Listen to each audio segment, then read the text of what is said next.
কেন্দ্ৰীয় ৰঙালী বিহু উৎসৱ উদযাপন সমিতিৰ তৰফৰ পৰা গোটেই অসমবাসী ৰাইজলৈকে বিহুৰ শুভেচ্ছা আৰু জ্ঞাপন কৰিছোঁ।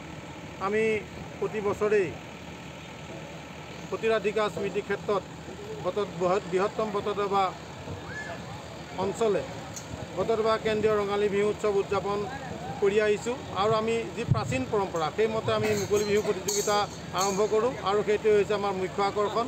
ইয়াৰ লগতে সংগতি ৰাখি আমি সাংস্কৃতিক শোভাযাত্ৰা, কুইজ প্ৰতিযোগিতা, চিত্ৰাংকন প্ৰতিযোগিতা আদি বিভিন্ন ধৰণৰ প্ৰতিযোগিতা আমি ইয়াত অনুষ্ঠিত কৰি আহিছোঁ।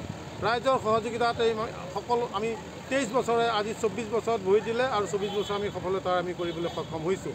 আৰু ইয়াতে আমি শিল্পী, সাহিত্যিক আৰু আমাৰ জ্ঞানী গুণী লোকসকলক আনি পেলাই ইয়াতে আমি উদ্বোধন কৰাওঁ আৰু তেওঁলোকৰ যি সাৰগৰ্ভ ভাষণ, সেই ভাষণ শুনি পেলাই আমাৰ ৰাইজে বহুত আপ্লুত হয় আৰু এনেধৰণে আমি অনুষ্ঠানটো চলাই আছোঁ আৰু আগলৈও চলাই থাকিম বুলি ৰাইজৰ সহযোগিতাত আমি আশা প্ৰকাশ কৰিছোঁ।